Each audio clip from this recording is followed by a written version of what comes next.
बिस्मिल्लाहिर्रहमानिर्रहीम। स्टूडेंट्स अस्सलाम वालेकुम।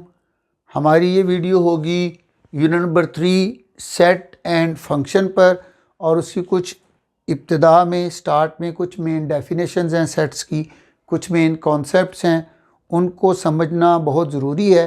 तो हम स्टार्ट करते हैं वहीं से। सबसे पहले देखते हैं कि सेट क्या है। सेट जो है उर्दू में से सेट ही लिखा जाता है, ओके जी। और इसकी डेफिनेशन होगी कि कलेक्शन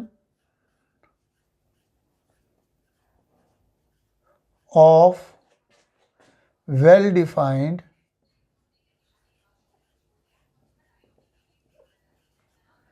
एंड डिस्टिंक्ट,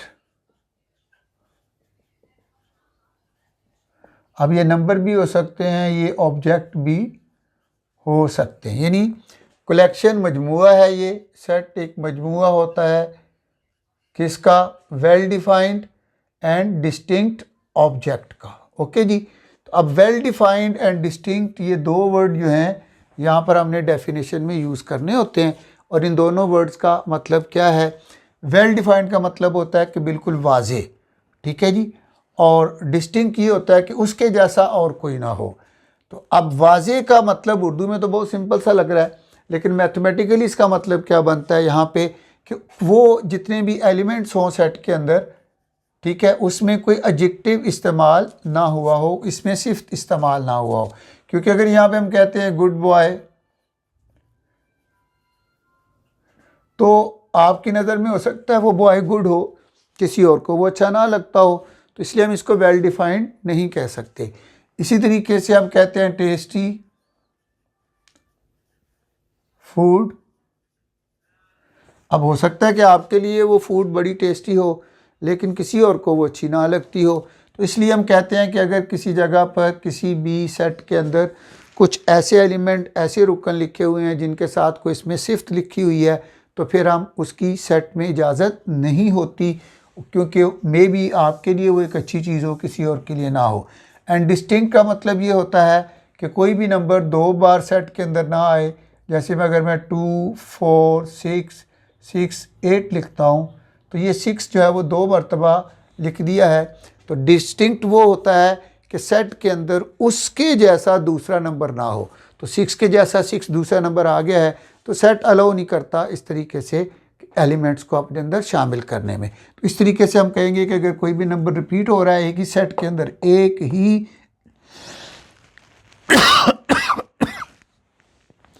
एक ही सेट के अंदर, तो हम कहेंगे कि वो डिस्टिंक्ट नहीं है, तो उसको भी हम सेट नहीं बना सकते। उसके बाद नेक्स्ट थिंग जो हमने सीखनी है वो ये है कि सेट्स को लिखने के हमारे पास जो है वो 3 मेथड्स हैं।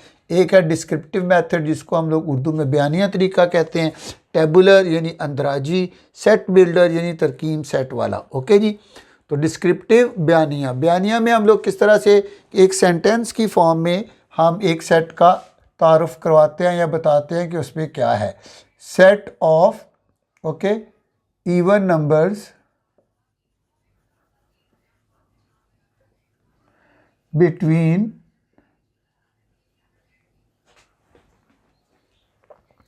5 and 16। तो अगर इस तरीके से एक सेंटेंस की सूरत में, एक जुमले की सूरत में लिखा हुआ है कि इवन नंबर्स हम लोग कहते हैं जुफ्त तादाद को, ठीक है, साथ साथ उर्दू मीडियम वालों को भी हेल्प होती जाएगी। तो जुफ्त तादाद का सेट है जिसमें 5 और 16 के दरमियान जुफ्त तादाद हमने लिखने हैं। तो ये हमारा डिस्क्रिप्टिव फॉर्म है। अब इसी को अगर टेबुलर फॉर्म में लिखना है, तो फिर हम पहले सेट को नेम देंगे। हम जानते हैं सेट का नेम कैपिटल अल्फ़ाबेट के साथ होता है। और उसके बाद हम इवन नंबर्स लिखेंगे जो कि 5 एंड 16 के बिटवीन है। तो 5 के बाद 6 इवन होता है, 6 के बाद 8 इवन होता है, 8 के बाद 10 इवन होता है, 10 के बाद 12 होता है, 12 के बाद 14, और उसके बाद 16 आ रहा है, लेकिन चूँकि उसने बिटवीन कहा था इसलिए 16 को हम उसमें इंक्लूड नहीं करेंगे।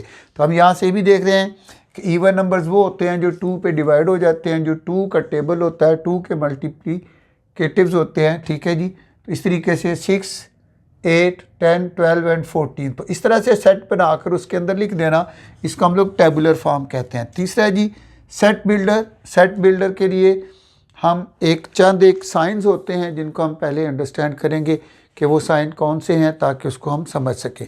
सबसे पहले तो जी ये हमारे पास जो ई की फॉर्म में है, इसका मतलब है एलिमेंट ऑफ, ठीक है। ये उसका रुकन है, ये उस सेट के अंदर शामिल है, इसकी हमने पहले भी प्रैक्टिस की। दूसरा साइन है ये 8 की तरह का, इसको हम लोग कहते हैं एंड, उर्दू में हम कहेंगे और इसको एलिमेंट का मतलब है रुकन है, मेंबर है। इसी तरीके से अगर यही साइन यूँ ऊपर को लिखा हुआ आ जाएगा तो इसका मतलब OR और या ये अलिफ या वाला इसका मीनिंग बनेगा। उसके अलावा हम इसमें स्मॉलर है, ग्रेटर है का साइन भी यूज़ करते हैं। और एक इस तरह से हम लोग साइन यूज़ करते हैं जिसको हम कहते हैं वेयर एज, पढ़ते हैं इसको, और उर्दू में हम इसको कहते हैं जबकि। ओके जी। तो इस तरीके से ये तरकीब सेट साज का जो एक मेथड है उसके अंदर ये चंद एक साइंस या अलामतें यूज़ करते हैं। अब अगर हमें ये सेट ए दिया गया और हमें कहता है इसको तरकीब सेट साज में लिखो, तो हम लिखेंगे ए इक्वल सेट का साइन बनाएंगे और उसके बाद कहेंगे x where as x belong to. तो ये जो इतना पार्ट होता है ये तकरीबन हर सेट में ही आता है। एक्स जबकि एक्स रुकन है, या x where as x element है किस चीज़ का, इवन नंबर्स का, तो हम यहाँ पे लिख देंगे ई। उसके बाद हम इसको डिस्क्राइब करेंगे कि वो खाली जुफ्त नंबर नहीं है बल्कि वो 5 और 16 के 16 के दरमियान है, 5 एंड 16 के बिटवीन है। इसलिए वो भी हमने रिप्रेजेंट करना है कि जितने भी एक्स हैं वो ग्रेटर होने चाहिए 5 से और स्मॉलर होने चाहिए 16 से। ओके, तो ये हो गया कि x जो है ये पूरा पार्ट हमें क्या शो करता है कि x जो है वो 5 से बड़े हैं, और ये पार्ट शो करता है कि x जो है वो 16 से छोटे हैं। यानी 5 से बड़े x और 16 से छोटे x, इसका मतलब कि 5 और 16 के बिटवीन वाले x हमने यहाँ पर लिखने हैं। ओके जी।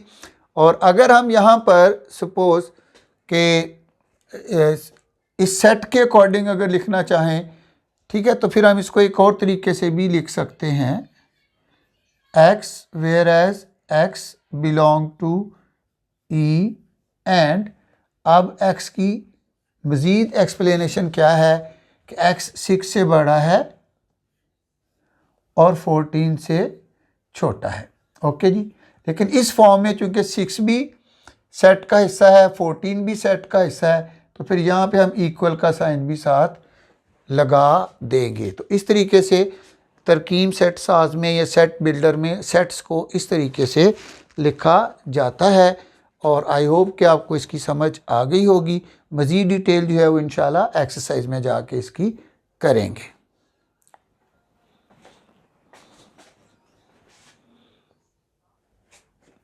जी तो स्टूडेंट्स नेक्स्ट आगे बढ़ते हैं कि जो हमारे पास नंबर्स हैं, तो नंबर्स की कुछ इकसाम हैं या उनको हम कुछ कैटेगरीज करते हैं, कुछ ग्रोहों में, कुछ ग्रुप्स में उनको डिवाइड करते हैं उनकी ख़ास प्रॉपर्टीज़ की वजह से। तो हम देखते हैं कि उनके नेम्स क्या हैं और उनकी प्रॉपर्टीज़ क्या हैं और कब ये नंबर्स, इनको ये नाम क्यों दिया गया। तो सबसे पहले हमारे पास ये पेज नंबर 40 के ऊपर बने हुए भी हैं आपके पास बुक में। ओके, तो सबसे पहले जी नेचुरल नंबर्स। तो नेचुरल नंबर को n से रिप्रेजेंट करते हैं, ये याद रखिएगा। नेचुरल नंबर का सेट जब भी होगा उसके लिए हम नाम n इस्तेमाल करेंगे, यूज़ करेंगे, और उर्दू में हम इनको कहते हैं कुदरती आदाद। और ये कुदरती आदाद या नेचुरल नंबर का सेट किस तरह से होता है उसको हमने अब पहचानना है। अगर काउंटिंग, कंटिन्यूस काउंटिंग जो है वो 1 2 3 4 5 आगे कंटिन्यू अनलिमिटेड ये चलती है, तो अगर काउंटिंग 1 से स्टार्ट होती है तो हम इसको कहेंगे नेचुरल नंबर्स। ओके जी। और इसमें आप याद रखिएगा कि ज़ीरो शामिल नहीं होता और ना ही इसमें नेगेटिव वाले नंबर इंक्लूडेड होते हैं। अगर सारे के सारे पॉजिटिव नंबर हों, बगैर साइन के डेफिनेटली होते पॉजिटिव हैं, और इसमें ज़ीरो भी शामिल ना हो तो फिर हम इसको हम कहेंगे कुदरती आदाद। मुकम्मल अदाद की बात करते हैं। ठीक है जी बेटा,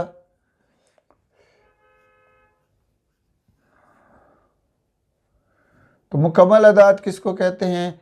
यही काउंटिंग जब ज़ीरो से स्टार्ट हो जाएगी, 0 1 2 3 4 5 6 एंड ये इसकी कोई लिमिट नहीं, जहाँ तक मर्ज़ी लिख दे काउंटिंग, लेकिन अगर वो स्टार्ट ज़ीरो से हो रही है तो उसको हम मुकम्मल अदाद कहेंगे। मुकम्मल अदाद को इंग्लिश में होल नंबर कहते हैं।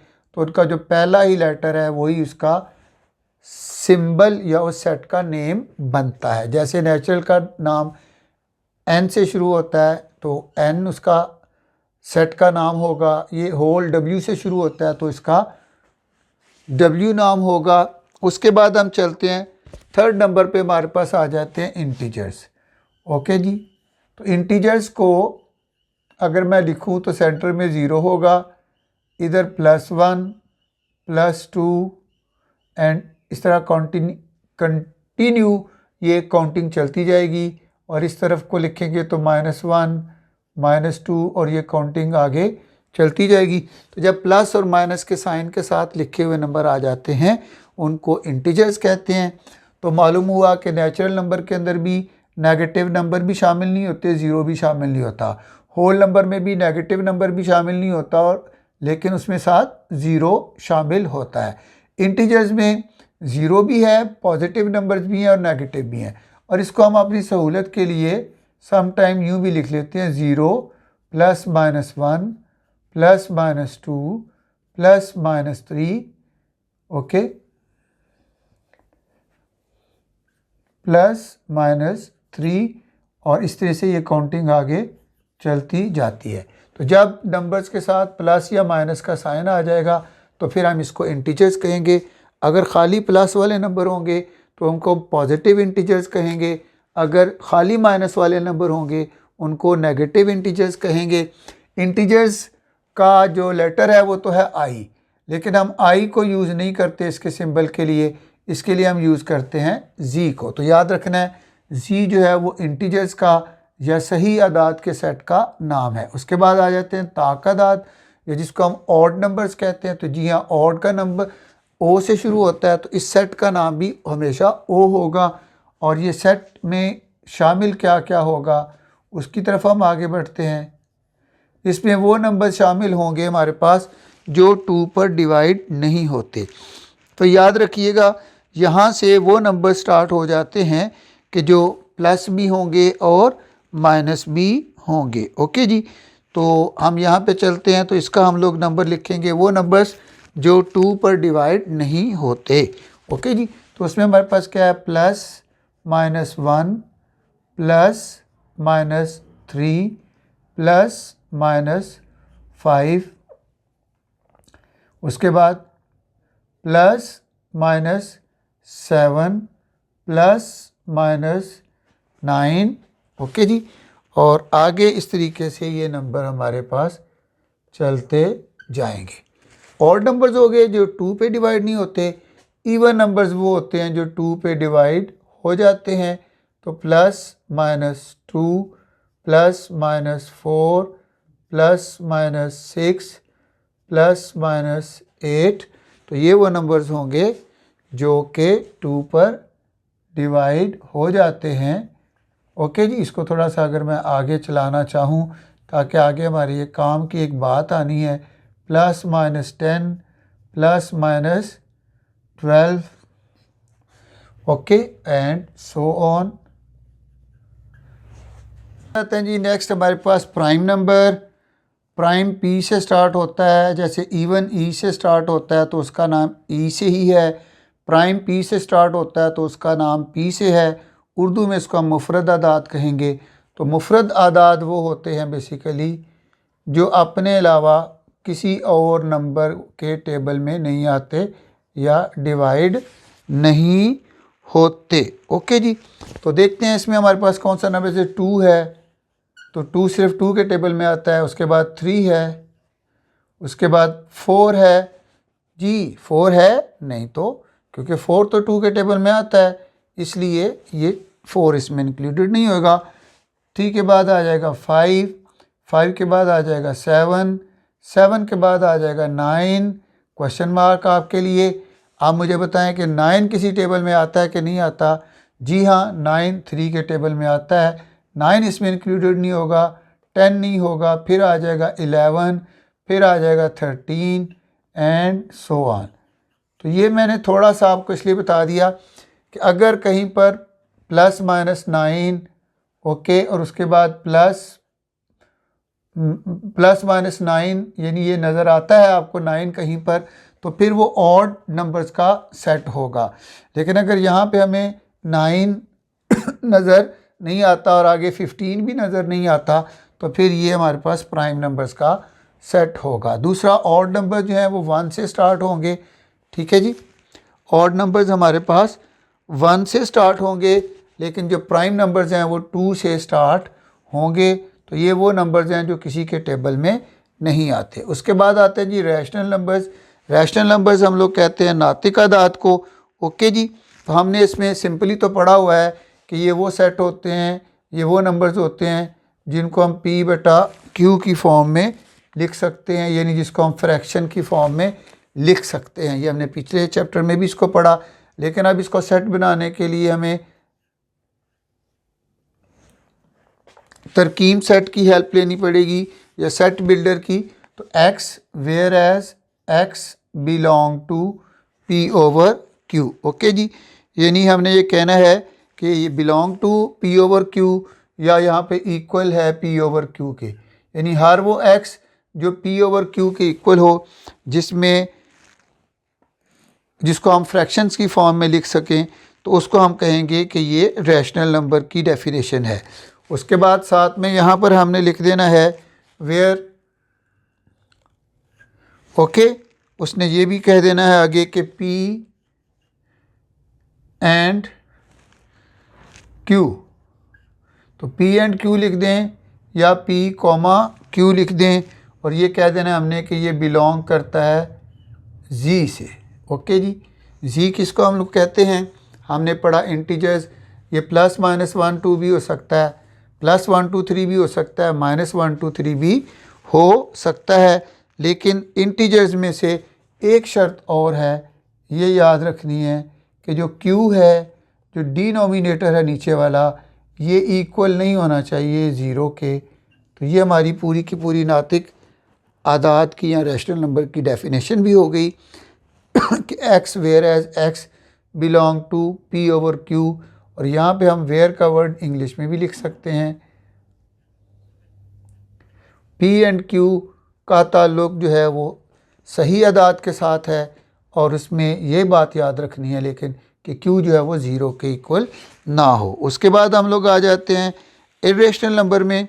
तो इर्रेशनल नंबर की जब हम लोगों ने डेफिनेशन करनी है, तो हमने कहना है x where as x is not equal to P/Q, यानी इसको हम P और Q की फॉर्म में नहीं लिख सकते। बाकी नेक्स्ट जो है उसकी वही प्रॉपर्टीज़ हैं, where P and Q belong to Z and Q should not be equal to 0, Q को 0 के इक्वल नहीं होना चाहिए।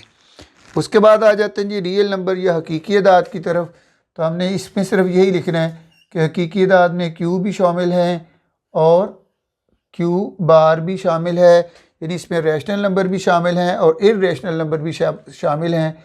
इन दोनों का जब हम लोग यूनियन लेते हैं तो वो इक्वल टू रियल नंबर होता है। तो ये ऑब्जेक्टिव में समटाइम पूछा जाता है MCQs में कि R की क्या क्वालिटी है। R की क्वालिटी ये है कि उसमें Q भी शामिल होते हैं और Q बार भी इसमें शामिल होती है, इसमें रैशनल नंबर भी शामिल होते हैं, इर्रेशनल नंबर भी शामिल होते हैं, नातिक अदाद भी शामिल होते हैं, गैर नातिक अदाद भी शामिल होते हैं। तो ये कुछ एक सेट्स के बारे में नॉलेज हासिल करना हमारे लिए बहुत ज़रूरी था। उनको हमने बाय नेम, उनकी क्या प्रॉपर्टीज़ हैं, उसमें कौन से नंबर शामिल हैं, ये हमने लिख कर समझने की कोशिश की। उम्मीद करता हूँ कि आपको अच्छे तरीके से समझ आ गई होगी। जी तो बेटा सेट के चैप्टर्स में ये कुछ टाइप्स ऑफ सेट हैं, इनकी छोटी छोटी सी डेफिनेशन है, ऑब्जेक्टिव में इनके बारे में पूछा जा सकता है। तो 1-1 मिनट का काम है, चलें ये भी कर लेते हैं। सबसे पहले आ जाते हैं जी सिंगलटन सेट। सिंगलटन सेट को हम लोग यकृकरी सेट भी कहते हैं। कोई भी ऐसा सेट जिसके अंदर सिर्फ एक ही रुकन हो, वो कोई भी नंबर हो सकता है, उसके अलावा कोई दूसरा रुकन उसके अंदर मौजूद ना हो, तो ऐसे सेट को सिंगलटन सेट कहते हैं। इसकी और एक एग्जांपल ले लेते हैं। अगर यहाँ पे हमने किसी चीज़ का नाम लिख दिया, स्मॉल ए लिख दिया है, ठीक है, तो ये भी सिंगलटन सेट है क्योंकि इसका एलिमेंट सिर्फ एक है। उसके बाद आता है जी खाली सेट। तो खाली सेट वो होता है जिसका कोई एलिमेंट ना हो, वो अंदर से बिल्कुल खाली हो, उसको हम खाली set, empty set, null set या वॉइड सेट भी कहते हैं। और इसके लिए एक साइन भी यूज़ किया जाता है इस तरीके से कि इसको हम लोग खाली सेट या एम्प्टी सेट कहते हैं। उसके बाद आ जाते हैं जी इक्वल सेट। इक्वल सेट होते हैं कि दो सेट्स ऐसे हों, जैसे अगर एक सेट ए है, इसके एलिमेंट्स हैं 2, 4 एंड 6, और एक सेट बी है, इसके भी एलिमेंट्स हैं 4, 2 एंड 6। ओके जी, हम क्या देख रहे हैं कि ये दो सेट हैं ए और बी। ओके जी, और हम ये देख रहे हैं कि दोनों में बिल्कुल सेम नंबर हैं। इसके अंदर भी 3 नंबर हैं, इसमें भी 3 है, लेकिन ये इंपॉर्टेंट इसके साथ और क्या है, इधर भी 2 है, इधर भी 2 है, इधर 4 है, इधर भी 4 है, इधर 6 है, इधर भी 6 है। यदि सारे एलिमेंट ए के बी के अंदर मौजूद हैं, तो ऐसे सेट्स को हम लोग इक्वल सेट कहते हैं। और इसको लिखने के लिए हम कहेंगे A is equal to B. अब ये इक्वल सेट मुसावी सेट हुए, और इक्विवेलेंट जिसको हम मुतरादिफ सेट कहते हैं, ये किस तरह से होंगे कि ये एक ए सेट है 2, 4 एंड 6, एक बी सेट है जिसके अंदर नंबर हैं ए, बी एंड सी। मतलब ये है कि नंबर सेम नहीं है, लेकिन उनकी तादाद सेम है। यानी इसमें भी 3 एलिमेंट हैं, इसमें भी 3 एलिमेंट है। तो अगर दो ऐसे सेट हों हमारे पास कि जिनकी तादाद सेम हो उसके अंदर एलिमेंट्स की, तो ऐसे सेट्स को हम इक्विवेलेंट सेट या मुतरादिफ सेट कहते हैं। और इसके लिए जो सिंबल हम लोग यूज़ करते हैं वो ये होगा अली मद्दा के जैसा। ओके जी, तो इसको हम लोग कहते हैं मुतरादिफ सेट। सेट्स की कुछ और टाइप्स को भी हम लोग देख लेते हैं। इस चैप्टर में डेफिनेशन बड़ी इंपॉर्टेंट हैं और छोटे छोटे से कॉन्सेप्ट्स हैं जिनके लिए जो है वो MCQs पूछे जाते हैं। तो इस तरीके से इसकी डेफिनेशंस भी आ सकती हैं शॉर्ट क्वेश्चंस के अंदर, तो उनको भी हमने देखना है। तो सेट्स की टाइप में नेक्स्ट हमारे पास आ जाता है सबसेट। सबसेट को हम लोग तहती सेट कहते हैं। ओके जी, और ये कब इसको हम तहती सेट कहेंगे, सपोज़ अगर हमारे पास एक सेट है ए जिसको हम कहते हैं 2, 4, 6 और 8 उसके एलिमेंट हैं, और एक सेट है हमारे पास बी जिसके एलिमेंट है हमारे पास 4 एंड 6। ओके जी, अब अगर हम लोग ये चेक करते हैं कि सेट बी के जितने भी एलिमेंट हैं 4 भी इधर मौजूद है और 6 भी इधर मौजूद है। तो अगर सेट बी के सारे एलिमेंट या जितने भी उसके अरकान हैं वो सेट ए में मौजूद होंगे, तो हम कहेंगे सेट बी जो है वो सेट ए का तहती सेट है। और इसको हम लिखेंगे कैसे, हम लिखेंगे ए इज़ तहती सेट ऑफ बी। ओके जी, तो जब हमें प्रॉपर एंड इम्प्रॉपर की टेंशन ना हो कि प्रॉपर सबसेट है या इम्प्रॉपर सबसेट है, तो हम यही साइन जो है वो यूज़ कर सकते हैं। उसके बाद आते हैं प्रॉपर सबसेट। तो हम लोग एक सेट लेते हैं पी जिसके अरकान हैं 3, 6, 9। ओके जी, और एक सेट लेते हैं क्यू जिसके एलिमेंट हैं 6 एंड 9। जी, तो दोबारा से इसको रिपीट कर लेते हैं कि प्रॉपर सबसेट कब होता है, उसको हम अंडरस्टैंड कर रहे थे। जी, तो हमने कहा था कि सेट हमारे पास P है जिसमें 3, 6 एंड 9 उसके एलिमेंट हैं, और एक Q सेट है 6 एंड 9 है। तो अब हम लोग देखते हैं कि 6 भी इसमें मौजूद है और 9 भी इसमें मौजूद है। इट मीन के 6 और 9 जो हैं वो इसके अंदर शामिल हैं। तो सेट Q के तमाम एलिमेंट सेट P के अंदर मौजूद हैं। ओके जी, तो इसको हम लोग क्या कहेंगे कि ये एक प्रॉपर सबसेट है। अब हम यहाँ पे इसको लिखेंगे Q is subset of P। Improper subset क्या होगा, हमारे पास एक X सेट है 7 और 9 और 11 का, और एक Y सेट है वो भी है ओके जी 7, 9 एंड 11 का। अभी भी हम देखते हैं कि Y के जितने एलिमेंट हैं वो X के अंदर मौजूद हैं, तो अभी भी हम लिख सकते हैं कि Y is subset of X, लेकिन यहाँ पर हमने साथ एक इक्वल का निशान भी लगा देना है। तो एक तो हमने ये सबसेट को पढ़ा कि सबसेट क्या होता है कि एक सेट के सारे एलिमेंट अगर दूसरे में मौजूद हैं तो जो छोटा सेट है वो X is subset, Y is subset of X, यहाँ पे Q is subset of P, यहाँ पे B is subset of A। अच्छा, अब याद रखिएगा कि जब हमें प्रॉपर और इम्प्रॉपर की कोई डिफ्रेंशिएशन नहीं करनी हो, कोई फ़र्क नहीं करना हो, तो फिर हम आमतौर पे ये वाली साइन ही यूज़ करते हैं जिसमें साथ इक्वल भी होता है। लेकिन जब प्रॉपर और इम्प्रॉपर की बारी आती है तो प्रॉपर में के लिए हम सिर्फ ये साइन यूज़ करते हैं और इम्प्रॉपर के लिए साथ इक्वल का साइन भी यूज़ करते हैं। तो ये तो था बेटा प्रॉपर सबसेट। अब इसको एक और बात भी कही जाती है, वो भी हम यहाँ पे बात कर लेते हैं। ठीक है जी, अगर A के सब तमाम एलिमेंट B के अंदर मौजूद हैं तो हम कहेंगे A is subset of B। लेकिन इसके साथ साथ हम ये भी कह सकते हैं अगर B को पहले लिख के और साइन को उल्टा कर दिया जाए तो फिर हम इसको क्या पढ़ेंगे, हम कहेंगे B is superset of A। फिर दोबारा बता देता हूँ क्या कह पढ़ेंगे, B is superset of A। इसको भी अगर उल्टा करके लिख देते हैं, P इधर आ जाता है, Q इधर आ जाता है और इसके साइन की डायरेक्शन यूँ चेंज हो जाती है।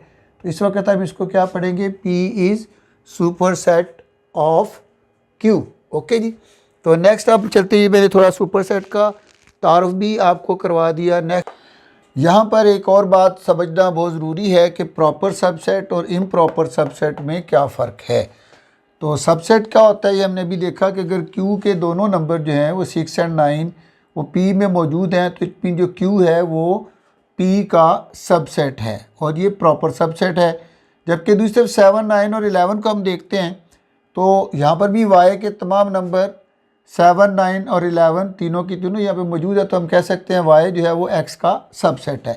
लेकिन इसको इम्प्रॉपर सबसेट कहेंगे। प्रॉपर सबसेट उस वक्त होगा कि अगर Q जो है वो P का सबसेट है तो P के पास कम अज़ कम एक नंबर ऐसा होना चाहिए जो Q के अंदर मौजूद ना हो, यानी इसके पास एक नंबर ज़ायद इजाफी अगर होगा तो फिर हम इसको कहेंगे कि ये प्रॉपर सबसेट है। लेकिन यहाँ पर भी देखें Y जो है वो X का सबसेट है, लेकिन X के पास कोई भी ज़ायद नंबर नहीं है, जितने नंबर Y में हैं उतने ही X के अंदर मौजूद हैं। तो इस तरह के सबसेट को इम्प्रॉपर सबसेट या गैर वाजिब तहती सेट कहते हैं। दोबारा से इसको सब अंडरस्टैंड कर लें कि अगर Q जो है वो P का सबसेट है, यानी Q के सारे एलिमेंट P के अंदर मौजूद हैं, लेकिन P के पास कोई एक आध इजाफी एक्स्ट्रा नंबर मौजूद है तो फिर ये प्रॉपर सबसेट है।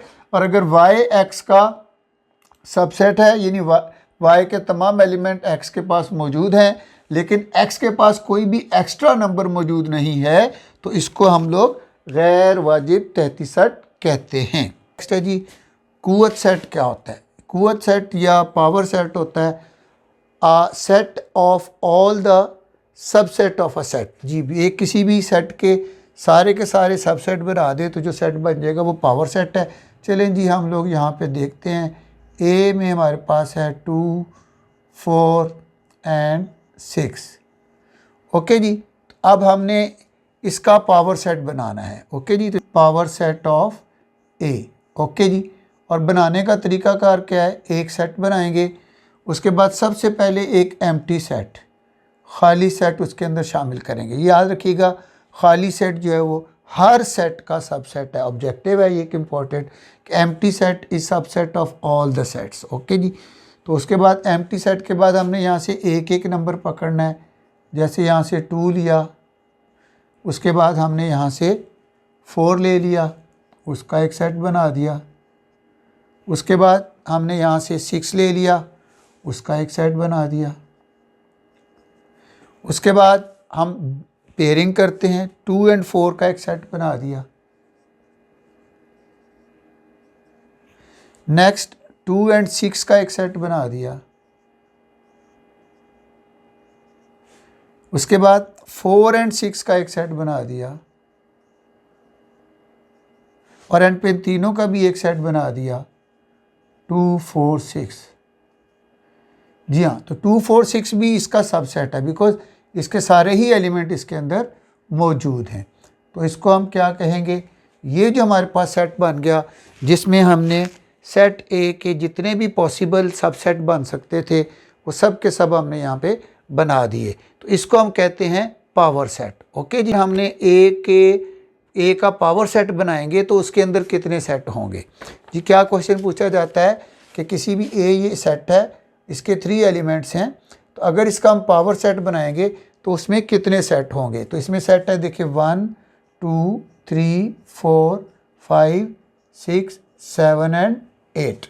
ओके जी, अब पावर सेट के लिए हमने क्या करना है, हमने करना है कि ये जो 2 की पावर n, ओके जी, क्या करना है, 2 की पावर n, और n से मुराद क्या है, इसके अंदर कितने एलिमेंट हैं, इसके अंदर 3 एलिमेंट हैं, तो 2 की पावर 3, और 2 की पावर 3 का आंसर आ जाता है 8।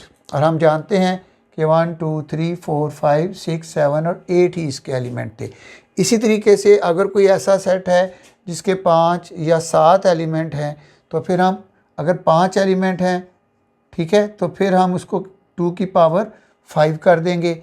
अगर 7 एलिमेंट हैं तो 2 की पावर 7 कर देंगे, और जो भी हमारे पास आंसर आएगा वो हमें बता देगा कि इस सेट के पावर सेट के अंदर कितने छोटे सेट बनेंगे। ठीक है जी। उसके बाद नेक्स्ट चलते हैं जी, यूनिवर्सल सेट क्या होता है। यूनिवर्सल सेट को हम लोग यू से रिप्रेजेंट करते हैं जी। मैं नीचे थोड़ा कर लेता हूँ स्पेस की वजह से।